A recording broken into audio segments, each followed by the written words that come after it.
Hey everyone. So yeah, got a lot more comics coming in to the backed up back issue area. And yeah, I got to start moving through this stuff. So also, my friend Dave is going to sell me a bunch of his collection. So I am totally happy. So let's get right into this. Okay, 1967. Marvel Tales. Wait. This episode is brought to you by your favorite new character, Sister Twister. Okay, 1967, Marvel Tales, number 12. Yeah, dude, look at that. That is both Ditko and Ramita Sr. I love that. So I think this was pulled from Amazing Spider-Man number 17. I think it was during Green Goblin's second appearance. The original cover has like the Human Torch right there. These are reprints of Green Goblin's first appearance, where he's traveling on a broomstick. Yeah, so pretty happy about this, you guys. I paid up for it, about $13 at the LCS. And I'm okay with that, helping them out too. So let's take a look at the inside of it, shall we? I love it. Them battling. Early battles of two culturally identifiable characters, right? And we got some Thor back up here. He's taking on the Cobra, which should not be in Thor's league, but maybe Mr. Hyde is around somewhere, right? Because those two traveled. No, it's just the human Cobra.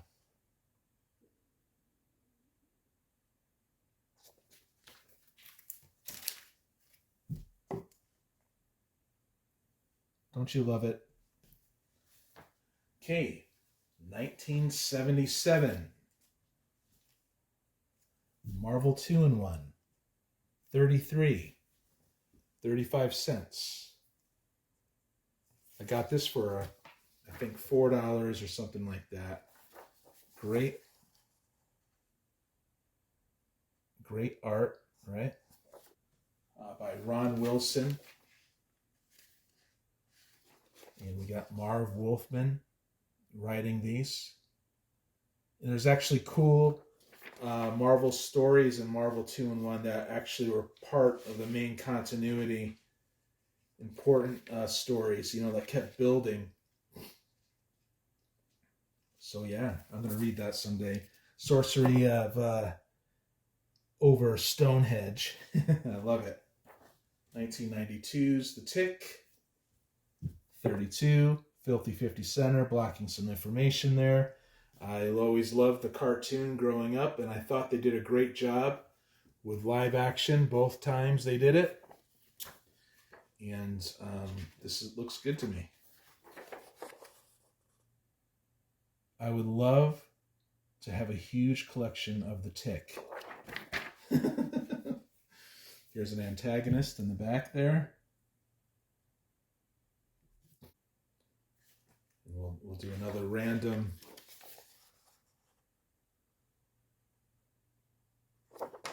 showing of the inside there. 1986, X Factor number 3, newsstands, nice shape.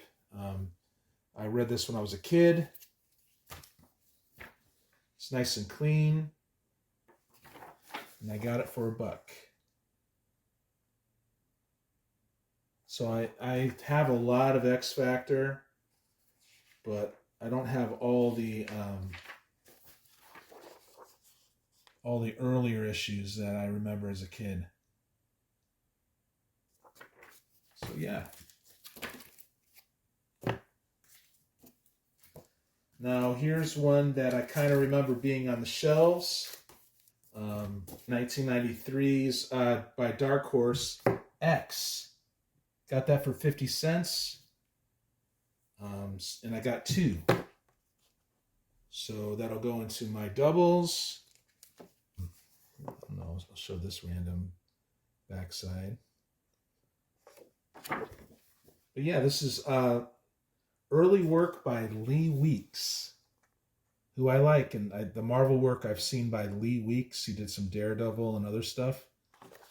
Really liked it. So here's some cool, here's another cool. So I'm glad I got this. Always wanted to check it out. Nice that it's affordable. I'm sure it's been affordable for years now. So yeah. Okay, another one from Dark Horse. Around that era, 1994. We've got Out of the Vortex. And it's got a Filthy 50 center stamp on it. But I definitely like it.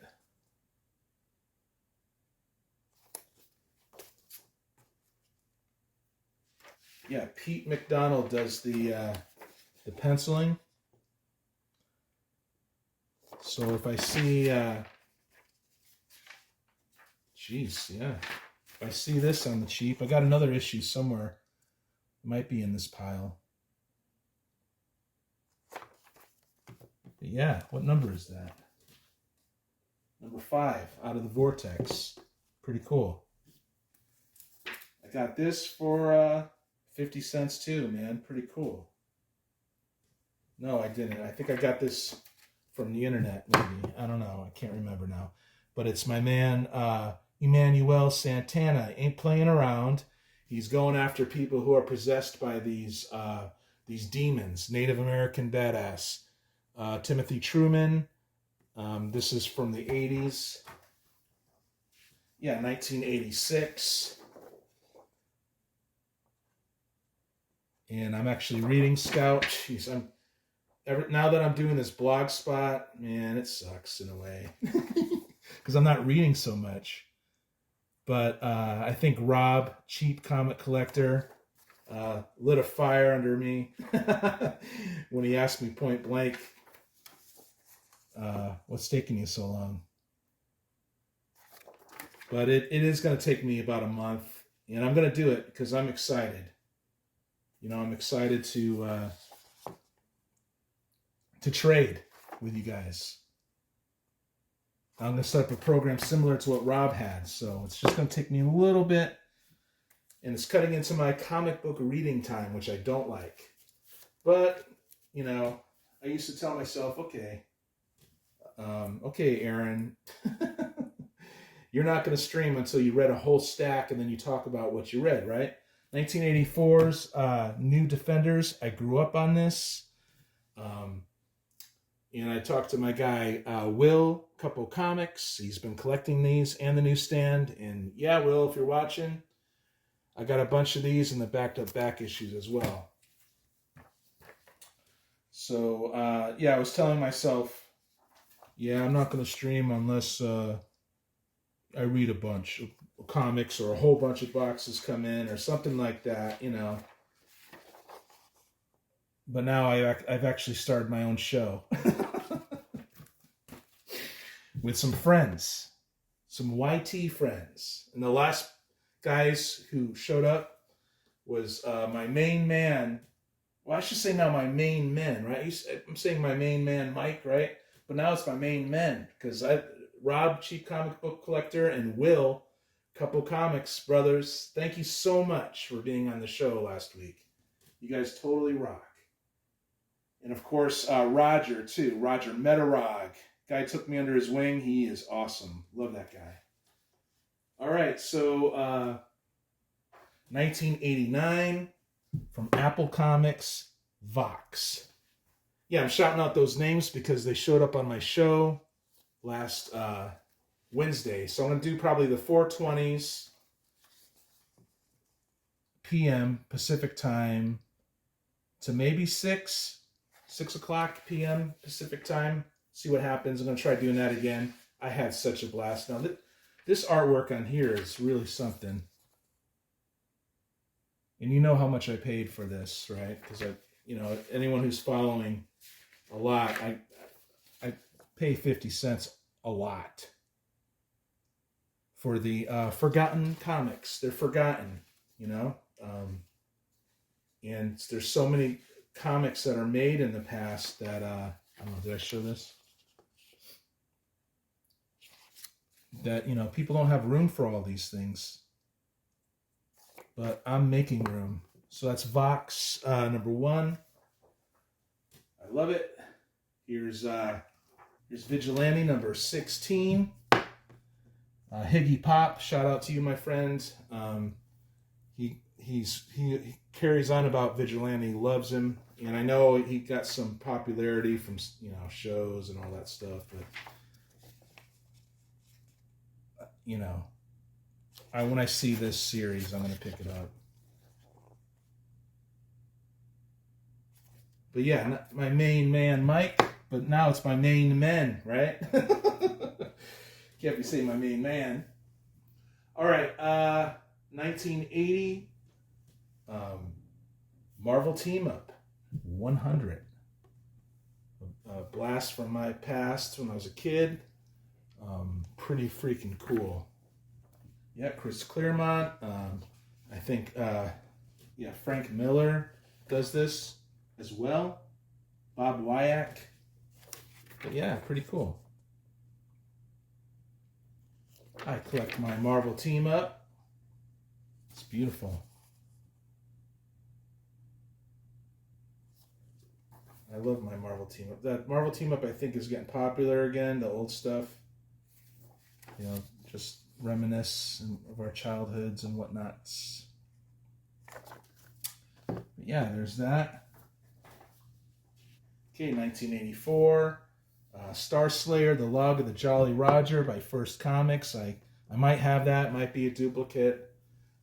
I might stop just grabbing these like I've been grabbing them. And throwing in my doubles collection, which will appear on that blog spot. The aforementioned blog spot that's currently being built. But yeah, I like early First comics, or most of First I get. I see First, I get it. Okay, guys, I go through the Filthy 50 Center. What am I talking about? I go through the back issues. And now I have certain titles that are just building up, and I gotta make room. So I'm gonna start blasting through one title in particular, which is Badger 17. My Filthy 50 Center stamps kind of took away that information, what issue number it was, but I just put 17 right there. I do have a kit to remove labels. Look at this. This guy is just freaking off. Just fucking crazy. Badger's nuts. I've read a few issues by Badger. I'm enjoying what I'm seeing, and super action-packed dude, right? So, I like Mike Barron. He's a good writer. He does Nexus as well. I'm going to blast through Nexus maybe next week or something. As far as cleaning up the back issue area, So here's 20. Here's 20.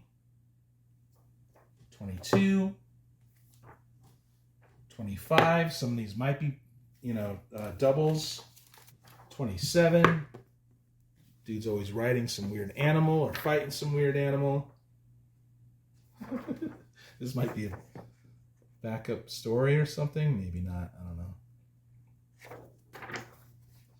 But I just got to clear Badger out of here. Yeah, it is. It's a backup story. Very cool. I like Badger.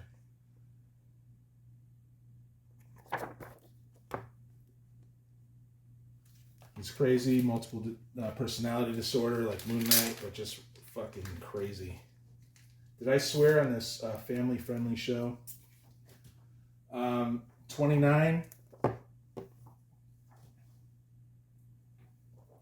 39 and 43.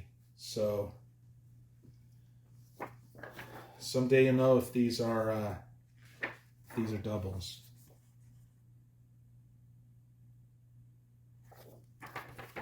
But now I finally cleared these out.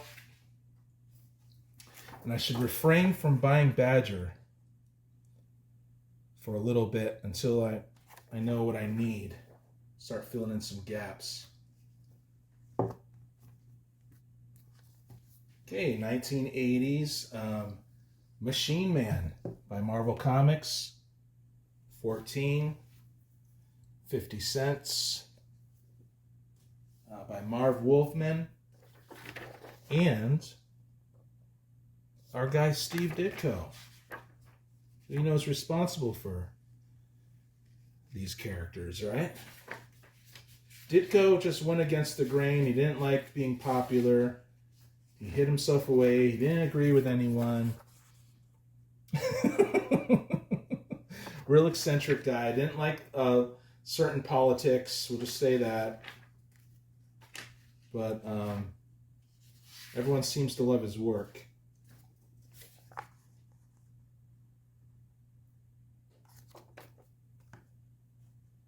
Machine Man.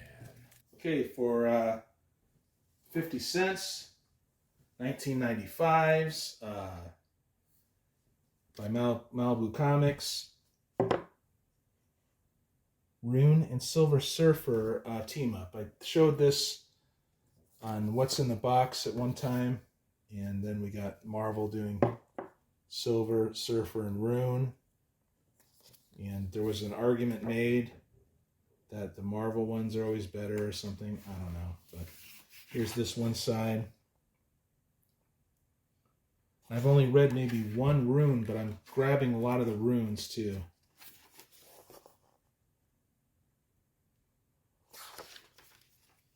Yeah, John Buscema writes that, and Bill Anderson does the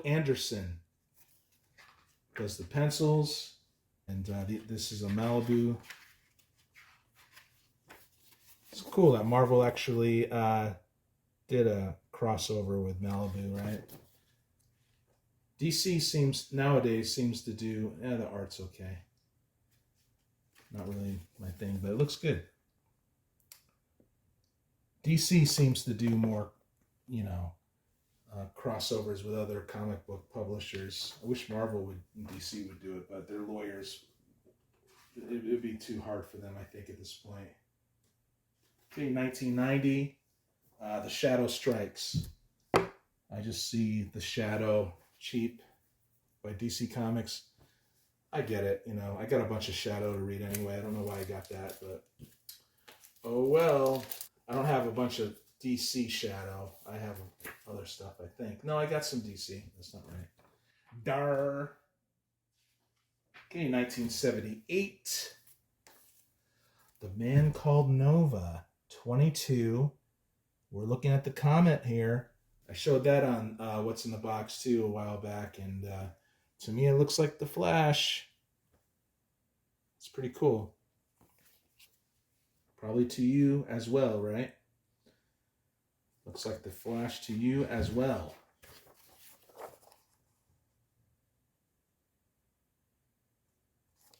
The Coming of the Comet.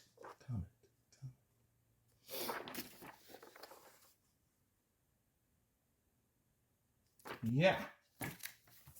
Got that for $2 or something like that. Yeah, $2 at a half price books. 1989, Epic Comics, Alien Legion, number 10. Dun, dun, dun. No, I see these everywhere, but the art looks pretty good to me, which is Larry Stroman, right? Strawman or whatever. It looks okay. I like it. But these, I guess you could find all over the place. But isn't that the beautiful part of collecting comics on the cheap, you guys? When you open them up and you look at them and you're like, wow, look at all the work that went into this stuff. And maybe some stuff's not as good as other stuff, but, hats off to all the creators in the 80s and 90s, and from the 60s to the 90s. Everybody, right? Everyone in the world. Hats off to you, everyone. Okay, 1978's King Size Annual, number 3, Marvel 2-in-1. We got The Thing. We got a guy called Nova, who we just saw. We got The Thing being crushed by probably Giant Man. And yeah, this is in really high, this is in good condition. High grade is what they call it, in case you were wondering. A man called Nova.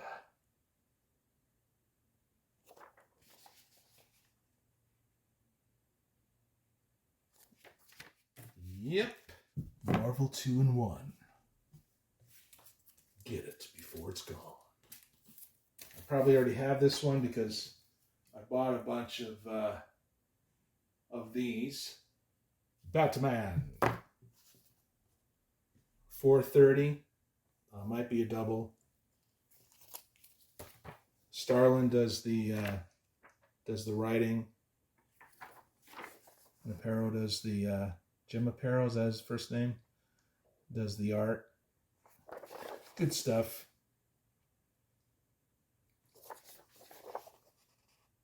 Got a lot of Batman in my collection. I'm tired of Batman now. I'm okay. All right. 1975's Marvel's Greatest Comics. 61. Reprinting you know who.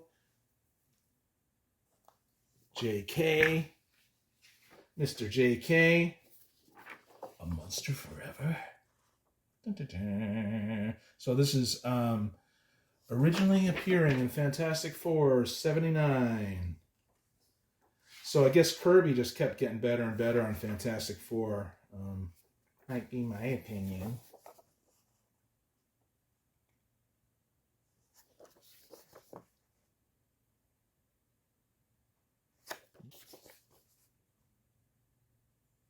Which Jack Kirby issues are the best? Best. Okay, 1981's Marvel Team Up. 112. King Cole.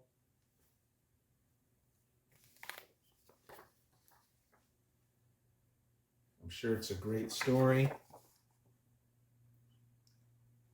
I'm sure Higgy Pop knows all about this. King Cole. But yeah, it looks good. Is this when he gets bit by the snakes and all that? It might be. I might read this one. Yeah, J.M. DeMatteis writes this. Yay! And Herb Trimpe does the pencils, the art. But yeah, there was some Marvel 2-in-1 annual in which Spidey was able to know that something was going on with the serpent crown due to being bit, and I think that might be the issue. Yay me! J.M. DeMatteis, the man, the myth, the legend. Okay. 1968. Yeah, I paid up for this one. I decided, you know what? I'm watching all these guys on YouTube talking about Charlton Comics, and that is Space Adventures #2, and it's an explosive tale about time, and it's just cool. Man, I'm being influenced too much by these guys. But hey, that's what it's about, right? We're all like learning. We're all in this together, I think. Some people are more paranoid than others in those matters. I'm just having fun, you guys. That's why I'm on YouTube, and I'm happy I'm meeting new people. How you like me now? But yeah, I might have shown this page, but you know, aliens getting threatened by that gun there, laser gun. Cool, you guys. Thank you so much. Thank you, like I said, to my main men, you know, Roger and Will and Rob and all you guys in the chat. Now you got like blue wrenches and stuff for moderating, and I really appreciate where this channel's heading. I love it. I really do. So please click in the description below for these channels that I shout out a lot, and just yeah, I'll talk to you in the next one.